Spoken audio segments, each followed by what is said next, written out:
Hello and welcome to Season 2, Episode 11 of the Amber Wave Show. This week we look back at two matches over the past week, with our first being our home game this past Saturday against Ely, and our second being away from Tuesday night against Mulbarton.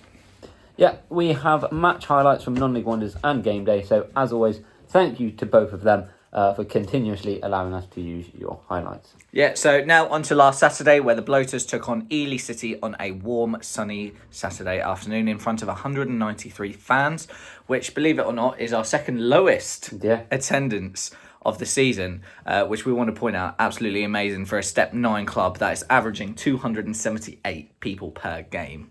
Now, it's especially good, 278, when a certain other club that's the league above us is actually averaging 98. Yeah, nearly 200 less. Yeah. Or 180 less. So the game started off well. Early on, Duffield filtered across from the right, beat two players, cut inside, beats a third, lashes a shot towards goal, but the Ely keeper stood strong and saved well with his feet and bashed it away. Yeah, throughout the first half, both teams had a fair few chances, some half chances, some missing the final shot, and was quite even between the two sides. But Ely had a fantastic long throw technique that caused some issues for the Bloaters, but the Amber and Blacks were able to deal with it. Yeah, another notable chance for the Bloaters was a beautiful cross into the box, with Jesse Feng getting to the end of it, but the shot was fired just marginally wide, high over the crossbar. Yeah, and on the 28th minute, Ely was denied a penalty and a subsequent goal due to offside. And after reviewing both decisions, we feel if the penalty was given, it would have been soft. There was a hand, but feel the player went over very easily. And the subsequent offside, the video of it, we aren't sure. We have paused it and slowed it down. Now it's either just onside or just offside, and is not clear cut. Yeah, I'll show you that video in a sec again. But personally, I don't think it was a penalty. The player went down way too easily. But I feel that the goal that the linesman flagged for offside, I think it was marginally... Well done, Moon. I think it was marginally onside. So, honestly, I think... I think Ely were unlucky there. Yeah.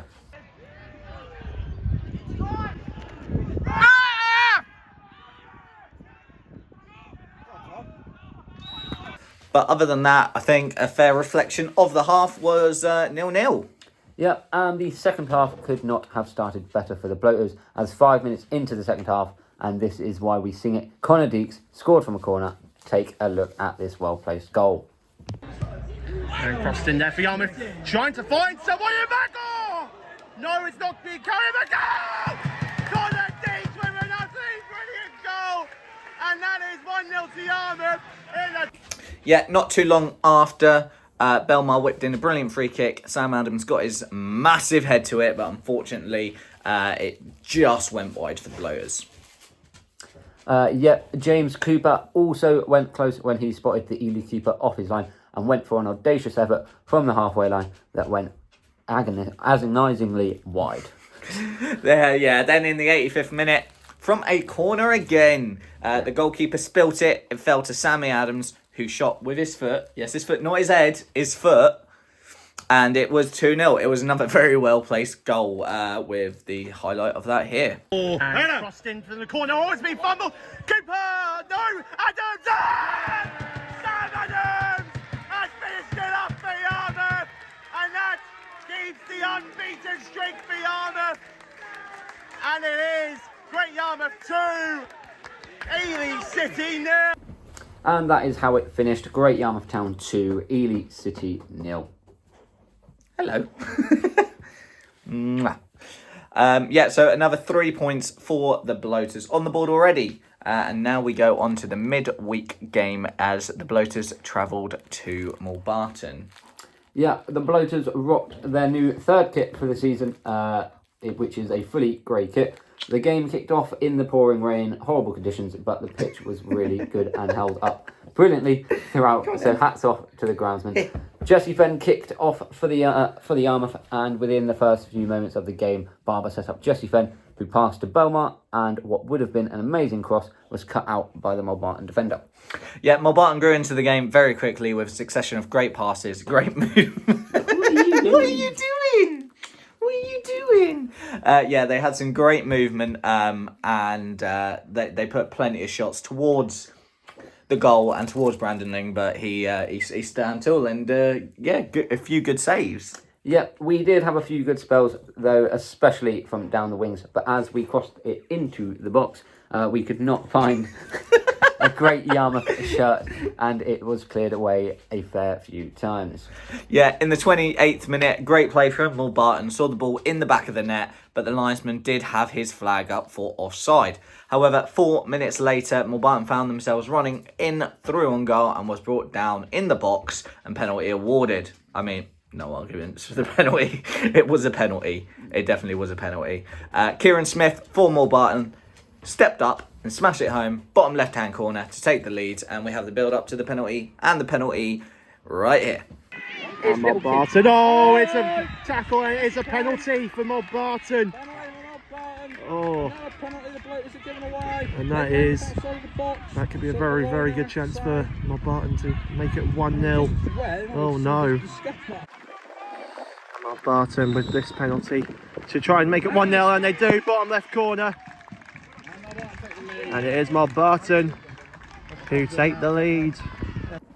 Yeah, and from that point on, Mulbarton took a lot more of control of the game from then and restricted Yarmouth to very few chances for the rest of the half, and we went into half-time 1-0 down.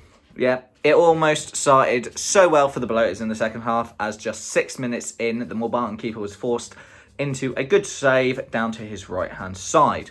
Other than that, though, there wasn't really many notable highlights. Unfortunately, the weather played such a huge part on the match. Yeah, hats off to the Mulbarton keeper who wished us the best for the season, and us to him.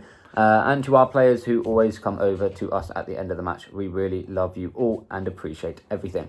Yeah, it's brilliant having like the players come over at the end of a game. Like it's non-league, isn't it? Where like we love the players.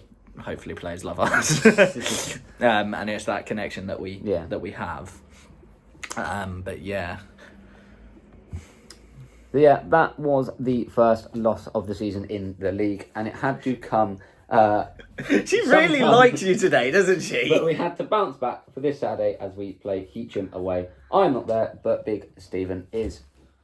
Yeah, so looking to this Saturday now, where Yarmouth make the trip to Heacham, looking to bounce back after that loss in the league to Mulbarton on Tuesday.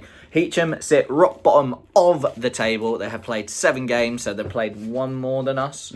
They have won 1, lost 6 with a -11 goal difference. Whereas Yarmouth sit 4th in the league with 6 games played, 5 wins and 1 loss, sitting on 15 points, 3 points behind top 2 with 2 games in hand. Okay, yeah, so obviously for the Ely game, we both predicted a win, but we didn't get the correct score. Neither of us guessed 2-0. You guessed 4-2, I believe. I think I did, yeah. And I guessed 3-1, I think. Yeah. So we both got a point, so what was it, 9-7? I'll have to look back, but I'm pretty sure it's 9-7. I'll put the actual number here. We both predicted a win for Yarmouth on Tuesday night, so we get no points for that. Now, for this game, my prediction, look, we're away from home. Okay, people can look into, we've not lost at home for a year in the league. But we've only lost 2 times away in the league. True. Well, since at least September of 2023. True, but the last 3 losses have been away. It was Mulbarton, Holbeach, and my birthday weekend. Harwich. They're the last 3. Yeah.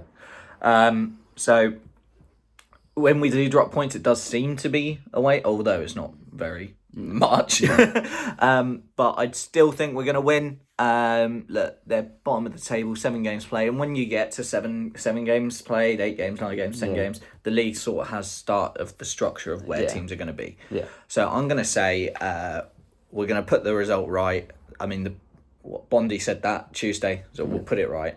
I think 4-1 win. Yeah, I think it's going to be a game where we want to. It's a game where we should be winning it. Yeah. And we want to obviously have a positive reaction from the Mulbarton game. And we obviously want to keep on our positive form.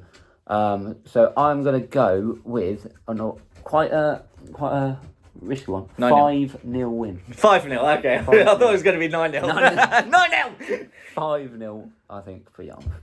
Yeah, so, just some bold prediction from you. Yeah.